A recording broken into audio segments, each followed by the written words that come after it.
اعوذ باللہ من الشیطان الرجیم بسم اللہ الرحمن الرحیم۔ السلام علیکم ورحمۃ اللہ وبرکاتہ۔ دوستو، اب ہم عبد الزاہد پانچویں خلیفہ کے متعلق ایسی گفتگو پیش کریں گے جو کستوری سے زیادہ خوشبودار، خوش رنگ باغیچے سے زیادہ خوبصورت ہوگی۔ ان کی بے مثال سیرت اس خوش رنگ دلکش باغ کی مانند ہے کہ جس میں آپ جہاں بھی فروکش ہوں وہاں آپ کو تر و تازہ گھاس، دلکش پھول اور عمدہ مزیدار خوش ذائقہ تازہ پھل دکھائی دیتے ہیں۔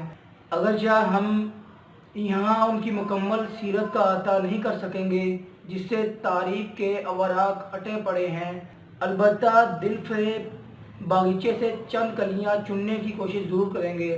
یہ اصولی بات ہے کہ جو چیز مکمل حاصل نہ کی جا سکے اس کے بعد حصے کو چھوڑ دینا کوئی عقل مندی نہیں۔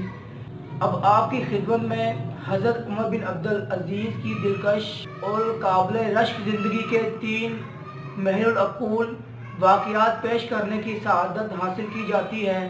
اس واقعے کے راوی مدینہ منورہ کے جید عالم، مشہور قاضی اور قابل احترام بزرگ جناب سلمہ بن دینار رضی اللہ تعالیٰ عنہ ہیں۔ بیان فرماتے ہیں کہ میں ایک دفعہ خلیفہ المسلمین حضرت عمر بن عبدالعزیز کے پاس گیا۔ وہ سرزمین شام کے مشہور شہر حلب کے معاملات کو نپٹانے میں انتہائی مصروف تھے۔ ان دنوں میں بھی عمر رسید ہو چکے تھے۔ میرے اور ان کے درمیان ملاقات کو عرصہ دراز بیت چکا تھا۔ میں نے انہیں اپنے گھر کے ایک کمرے میں بیٹھے دیکھا۔ میں انہیں پہچان نہ سکا چونکہ میں نے بہت پہلے انہیں اس وقت دیکھا تھا جب وہ مدینہ منورہ کے گورنر تھے۔ انہوں نے مجھے خوش آمدید کہا اور فرمایا، ابو حازم میرے قریب بیٹھو۔ میں ان کے پاس بیٹھ کر کہا، آپ عمر بن عبدالعزیز ہیں؟ فرمایا، کیوں نہیں، میں وہی ہوں۔ میں نے کہا، آپ کو کیا بنی؟ کون سی ٹینشن ٹوٹ پڑی؟ کس مصیبت میں گرفتار ہو گئے؟ جب آپ مدینہ منورہ میں تھے اس وقت آپ کا چہرہ تر و تازہ اور جسم تنومند اور زندگی کے لمحات نہایت خوشگوار گزر رہے تھے۔ اس نے کہا، آپ ٹھیک کہتے ہیں، میری صحت اس وقت بہت اچھی تھی۔ میں نے کہا، اب چاندی سونے کے مالک بن کر امیر المومنین کے عالی منصب پر فائز ہو کر آپ کو کس چیز نے یکسر بدل کر رکھ دیا؟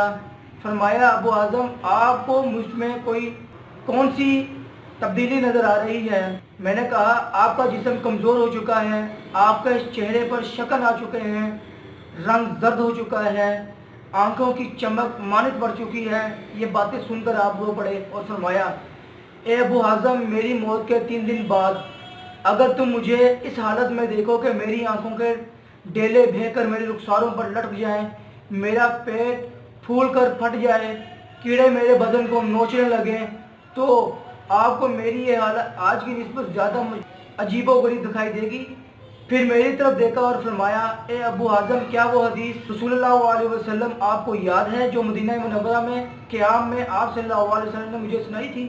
میں نے کہا، امیر المومنین مدینہ منورہ میں قیام کے دوران تو بہت سی احادیث بیان کی تھی، آپ کون سی حدیث سننا چاہتے ہیں؟ آپ نے فرمایا، وہ حدیث مجھے یاد آ گئی۔ فرمایا، عذرائے کرم اسے دوبارہ بیان کیجئے، میں اسے سننے کا دلی اشتیاق رکھتا ہوں۔ میں نے وہ حدیث بیان کی کہ حضرت ابو ہریرہ بیان کرتے ہیں کہ میں نے رسول اللہ علیہ وسلم کو یہ فرماتے ہوئے سنا کہ انسان کے سامنے ایک کٹھن اور دشوار گزار گھاٹی ہے، اس کو وہی سر کر سکتا ہے جو چشت و چلاک اور چاق و چوبند ہو، اس کا بدن پھرتیلا ہو۔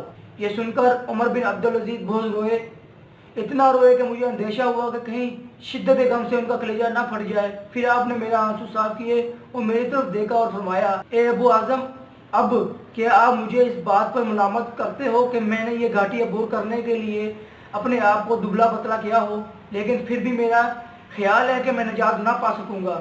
جاری ہے۔ دوستو، امید ہے کہ آپ کو میری یہ ویڈیو پسند آئی ہوگی۔ مزید ویڈیو دیکھنے کے لیے آپ میرے چینل کو سبسکرائب کریں۔ شکریہ۔